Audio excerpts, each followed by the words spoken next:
2000년대 초반 미니홈피로 사랑받았던 싸이월드 기억하실 겁니다. 2년 전 싸이월드 미니홈피의 일부 기능이 중단되면서 아쉬움의 목소리도 많았는데요. 최근 삼성벤처투자가 50억 원을 투자하기로 하면서 싸이월드가 부활할 수 있을지 주목받고 있습니다. 관련해서 비지엔터 전중현 대표와 이야기 나눠보겠습니다. 안녕하십니까? 안녕하세요.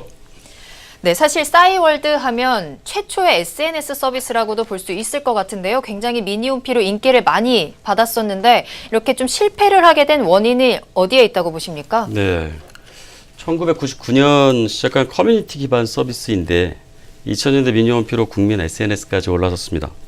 2003년 SK그룹 내 SK커뮤니케이션즈에 인수됐고요. SK커뮤니케이션즈에 인수된 싸이월드는 한때 고속 성장을 했었는데 한때 가입자 수 3,200만 명에 달했습니다. 네. 스마트폰이 나온 이후 모바일 시대 대응이 적응에 실패했고 페이스북과 경쟁에서 뒤처지면서 사용자들의 외면을 받게 됐죠. 이후 싸이월드는 결국 내리막길을 걸었고 종업원 지주주를 설립해 홀로 설기에 나섰는데요. 싸이월드의 실패 원인에 대한 의견은 분분했습니다. 섣불리 대기업 DNA를 벤처기업에 이식하려는 시도가 옳지 않았다는 말도, 또 유료화 서비스 자체가 국내 실정에 맞지 않았다는 말도 나왔었습니다. 싸이월드가 SK와 손을 잡았지만 결국은 실패를 했는데 그런 싸이월드가 이번에 또다시 대기업과 손을 잡았거든요. 삼성벤처투자가 싸이월드에 투자를 하겠다라고 밝혔는데 그 의미를 어떻게 보시나요? 예, 삼성의 투자로 재기를 할 수 있는 기회를 잡았다고 볼 수 있습니다. 네. 싸이월드에 투자를 집행한 삼성벤처투자는 인수합병 또는 과반 지분 확보를 염두에 두고 싸이월드에 투자가 집행된 정황이 여러 곳에서 나타나고 있습니다. 삼성은 전환가액 1,565원짜리 전환사채로 싸이월드에 20억을 투자했습니다. 이번에 발행된 전환사채가 전량 주식으로 전환되면 삼성벤처투자는 28%에 해당하는 싸이월드 지분을 확보하게 됩니다. 여기에 추가 자금이 투자되면 지분은 더욱 늘어날 전망입니다. 네. 주목할 것은 삼성벤처투자 측에서 싸이월드 이사회에 사회 이사를 참여시켰다는 것인데 네. 기존 삼성의 조심스러운 행보와는 다른 모습입니다. 삼성벤처투자의 이번 싸이월드 투자 결정은 사후 관리도 치밀하게 진행하겠다는 의지의 표현입니다. 또 하나 주목할 것은 그동안 다양한 시행착오를 해왔던 삼성전자가 싸이월드의 연구개발 비용으로 20억 원의 자금을 지원했다는 것입니다. 이 자금은 삼성전자의 음성인식 서비스 빅스비에 싸이월드의 빅데이터를 접목시키기 위한 목적으로 전해졌습니다. 네.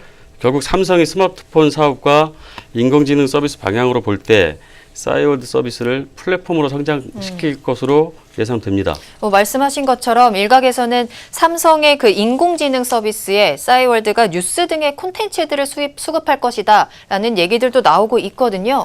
어떻습니까? 네, 국내 주요 언론사들과 사전 접촉을 통해 드러났는데 네. 서비스 시기를 대략 연말쯤으로 계획하고 뉴스 콘텐츠를 구매에 대한 사전 접촉을 하고 있습니다. 뉴스뿐만 아니라 다양한 콘텐츠 수급이 예상됩니다. 그동안 자금 사정으로 중단됐던 BGM 서비스를 비롯한 콘텐츠 서비스가 가능하겠고 연말 서비스를 기대하고 있습니다. 네.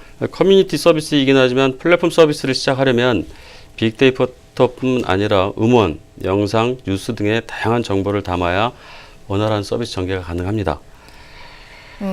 만약에 싸이월드의 뉴스 콘텐츠 수급이 가능해진다면 지금 현재 네이버와 다음이 뉴스 검색 체제에서 양대 체제로 가고 있지 않습니까? 이 체제에 좀 변화가 생길까요? 네, 뉴스 하나만 가지고는 큰 변화를 이끌어내기는 쉽지 않겠습니다만 네. 국내 플랫폼 사업자는 일단 영향권 안에 들어가게 됩니다. 양대 포털 측에서는 최근의 움직임에 대해 관심을 가지고 있으나 당장 자신들에게 미칠 영향이 크지 않을 것이라는 생각이고 좀 더 상황을 지켜보겠다는 입장입니다. 네. 포털 사업자 입장으로 보면 어떤 영향이 올지 예단하기 어렵습니다. 다만 특정 부분의 서비스, 예컨대 음원, 커뮤니티 검색 등 서비스 측면에서 시작해서 어디까지 영향이 있을지 모릅니다.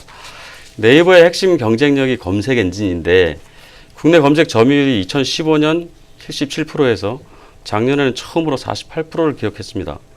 처음으로 50% 아래로 떨어졌는데요. 네. 네이버의 하락 대비 점유율이 높아진 것은 구글로 2015년 6%, 작년에는 37%까지 상승했습니다. 애플 이외의 스마트폰 사용자들에게 구글의 검색 엔진이 기본 장착되어 생기는 일이기도 하겠지만 거기에 장착되는 기본 메뉴는 그만큼 경쟁력을 가질 수밖에 없는 이유입니다.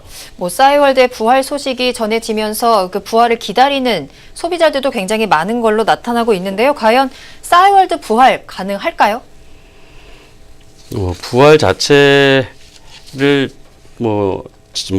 취업 포털 커리어가 직장인 483명을 대상으로 실시한 싸이월드 부활 관련 설문조사에 따르면 네. 응답자의 78.3%가 싸이월드 부활에 찬성한다고 답했습니다. 네. 이들이 찬성하는 이유로 옛 추억을 되살릴 수 있어서를 꼽았습니다.